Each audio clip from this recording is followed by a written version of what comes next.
Welcome back to Atreyu News. Michael Moore wants Trump arrested. Big surprise coming from a communist. Let's be very clear. Flynn did not make that Russian call on his own. He was instructed to do so. He was told to reassure them, arrest Trump, with no evidence. There's probably more evidence to convict this guy than there is for Trump. This is the same guy that would push anti-gun legislation and push anti-gun propaganda. Yet when this guy walks down the street, he's got 8 or 9 bodyguards who are armed. Yet he'd try to take our guns away to protect himself. Like, what a piece of garbage. Breaking. Senate destroys another Obama legacy. What is it with the Democrats and the fake tears? Like, do you really think that shows strength? That shows weakness to our enemy. The Washington Examiner reported the Senate voted Wednesday to roll back an Obama administration rule that Republicans have said is a threat to people's right to own firearms, following a similar House vote last week. The Senate voted 57 to 43 to kill the rule following a similar party line vote in the House this month. The Obama rule holds that the Social Security Administration must report anyone who requires third-party assistance to manage their Social Security benefits is placed on a National Instant Crime Criminal Background and Check System, or NICS for short.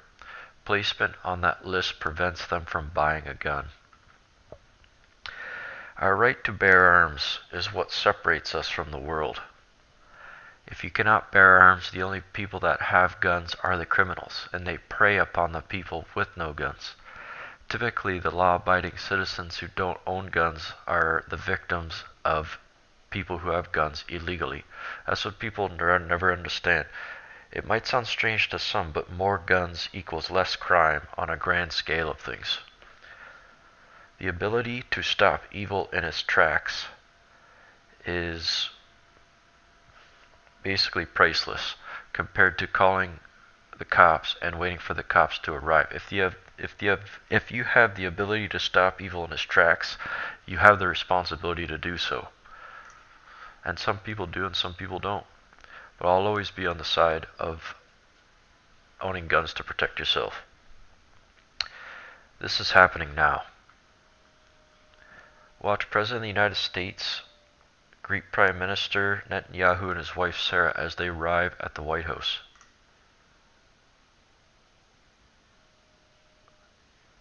South Portico, and the car arrives there with the Prime Minister of Israel. We know from our reporting and from just the recent years under President Obama how chippy and cool the relationship has been between the United States and Israel. So this is particularly important, the picture that you're seeing here now, because is this going to be the beginning of something different, something new? We know that President Trump has a different idea of peace in the Middle East, and he's been unrolling that and some controversy rolling out with it.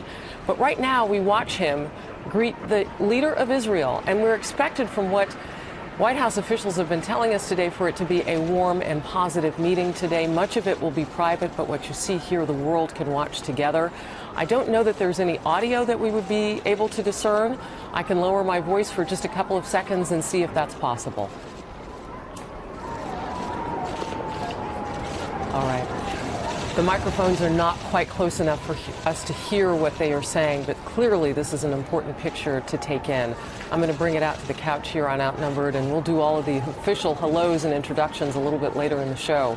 But we don't want to miss the optics of this picture. Sandra, as we're watching this, two things come to mind, and that is that the president has said the two-state solution between the Palestinian government and Israel is not something that he sees as necessary. He sees peace more important than that. Well, and that's been part of our history for more than 20 years, that policy. They are about to have a very important conversation in that White House that could shape Middle East policy for many years to come. They'll be holding a joint news conference following that. And remember, Benjamin Netanyahu had very warm sentiments towards Donald Trump all the way through the campaign and the election process, not so much during the Obama administration. Pete. I am hopeful for peace in the Middle East. However, I'm just not really I don't know, I suppose I'm a little bit of a realist when it comes to that sort of thing. I suppose by Trump breaking every record and winning the presidency and achieving something that no one else in his position has, maybe this is the year where the impossible becomes the possible, as it's been shown by him a few different times, so see what happens. Police foil imminent terror attack and you won't believe who was involved. French police have just arrested 4 men and shockingly a 16-year-old girl on suspicion of planning a terror attack that they believed was about to unfold. Yeah, they probably were going to use the 16-year-old girl as a suicide bomber or something. That's pretty typical of what these cowards do. They even send their own kids out to die. French police arrest 4 finding makeshift bombs in their home. Well, it is strange how, well, I'm guessing the European attitude towards Muslims and mass immigration, if it hasn't changed yet, it's about to. And I think the Brexit and Trump winning were just the signal of perhaps a new renaissance that will sweep across Europe. Even Italy voted a few months ago against a referendum to give the European Union unlimited power over Italy. So they voted against it. They're going to have their own Brexit. France will come next. They're calling it Frexit.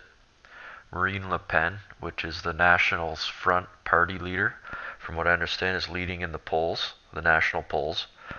So I believe a new renaissance has come. I think people have had just about enough as they can take.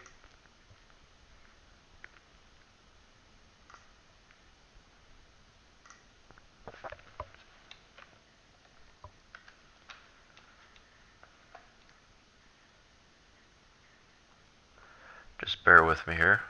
Sorry about that.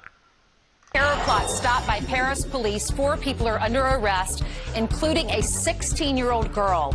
Makeshift bombs found in their home in southern France. The explosives are identical to those used in terror attacks in Paris and in Brussels. Well, there you have it. These attacks, not only will they not stop, but they will increase to the point where it just becomes normal. I remember when the first attack from ISIS happened in Western nations, it was in Europe. People were shocked. It took control of the news for like 2 weeks or whatever. And then the next attack that took place, it controlled the news for like 1 week. And then the next one a few days. And then the next one a day. And then pretty soon, they're not even saying it's Islamic. They're not even saying that it's ISIS attacking. They're not even saying that it's Muslims. They just say terror attacks as it's something normal because the population of Muslims is so high that it just becomes normal to a Muslim country, and that's what they're after. The caliphate. That's what they call it.